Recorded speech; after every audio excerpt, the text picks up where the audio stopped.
আপনি যদি নাকে ড্রপ দেন, রোজা রাখা অবস্থায় নাকে ড্রপ দেওয়া যাবে না। হ্যাঁ, নাক হচ্ছে gateway to reach in the stomach. এটা স্টোমাকে পৌঁছার একটা গেটওয়ে। আপনি নাকে ড্রপ দিলে দেখবেন কিছুক্ষণ পরে গলায় একটা তেতো তেতো ভাব অনুভব হয়, আস্তে করে এটা স্টোমাকে চলে যায়, আপনার রোজা ভেঙে যায়। আল ইস্তিমনা মানে মাস্টারবেশন, হস্তমৈথুনের মাধ্যমে কেউ যদি সিমেন আউট করে তাহলে তার রোজা ভেঙে যাবে।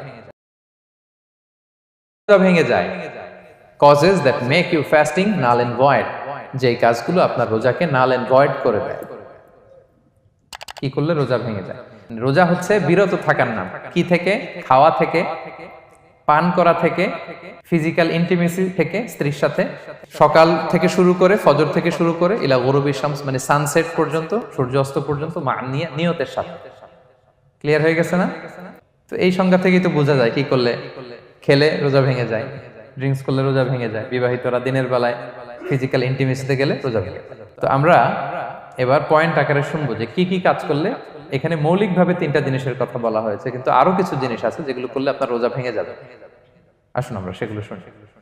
1 নম্বরে হচ্ছে ইচ্ছা করে যদি আপনি খান, ইচ্ছা করে খাইতে হবে, বুঝছেন? ভুল করে খাইলে কিন্তু রোজা ভাঙে না। খুব মজার না ব্যাপারটা?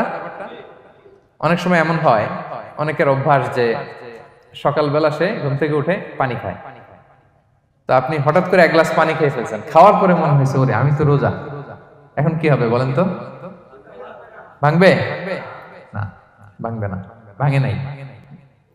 শুধু 1 গ্লাস পানি না, ভুলে যদি 1 প্লেট ভাতও খেয়ে ফেলেন, ভুলে, রোজা ভাঙবে না। তো রোজা অবস্থায় এত বড় ভুল অবশ্য কেউ করে না।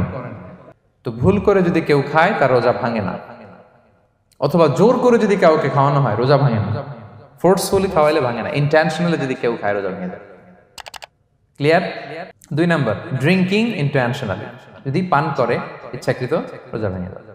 3 নম্বরে হচ্ছে ফিজিক্যাল ইন্টারকোর্স, দিনের বেলায় যদি ফিজিক্যাল ইন্টিমেসিতে যায় হাজব্যান্ড ওয়াইফ এবং দেহ থেকে যদি সিমেন আউট হয় রোজা ভেঙে যাবে। তবে ইচ্ছাকৃত যদি আপনি রোজা ভাঙেন, এটা বড্ড ভয়ঙ্কর প্রিয় ভাইরা। এটা খেয়াল করে মনে রাখবেন যে ইচ্ছা করে রোজা ভাঙার চেয়ে বড় স্পর্ধা আর হতে পারে না। কারণ এই রোজা রাখাটা কি রমাদানে ফরজ।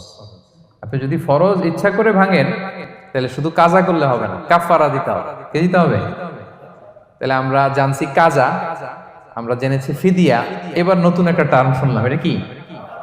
কাফারা। ইচ্ছা করে রোজা ভাঙলে কাফারা দিতে হবে। এন্ড হোয়াট ইজ কাফারা?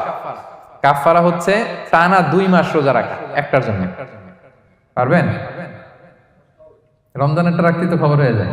রোজা না ভাঙি, এই ইচ্ছা করে যদি কেউ রোজা ভাঙে অথবা ইচ্ছা করে দিনের বেলায় যদি কেউ ফিজিক্যাল ইন্টারকোর্স করে, তখন তার কাজাও করা লাগবে, কাফারাও করা লাগবে। এই ভুল যেন আমরা কখনো না করি। মনে থাকবে? গেল 3টা গেল। আর কি করলে রোজা ভেঙে যায়? ইচ্ছা করে যদি বমি করে রোজা ভেঙে যাবে, তবে অনিচ্ছা সত্ত্বে বমি আসলে রোজা ভাঙে না। ক্লিয়ার? রাসূল সাল্লাল্লাহু আলাইহি ওয়াসাল্লাম বলেছেন, মান দারাআহুল কাইউ আই গালাবাহু ফালাইসা আলাইহি কাদা। কেউ যদি অনিচ্ছাকৃত বমি আসে কাজা করা লাগবে না। ওমান ইস্তাকা, কেউ যদি ইচ্ছা করে বমি করে আমদান ফালিয়াখদি, সেজন্য এই রোজাটা কাজা করে। আচ্ছা, 5 নাম্বার হচ্ছে আল ইস্তিমনা মানে মাস্টারবেশন, হস্তমৈথুনের মাধ্যমে কেউ যদি সিমেন আউট করে তাহলে তার রোজা ভেঙে যাবে এবং এটার জন্য কাজা কাফারা 2টাই লাগবে।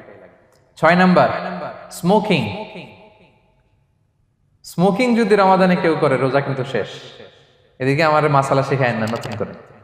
অনেকে অনেক ডানে বায়ে মাসালা করে যে হুজুর এটাতে এই, ওটাতে, এটা তো ধোঁয়া, এটা তো এই না।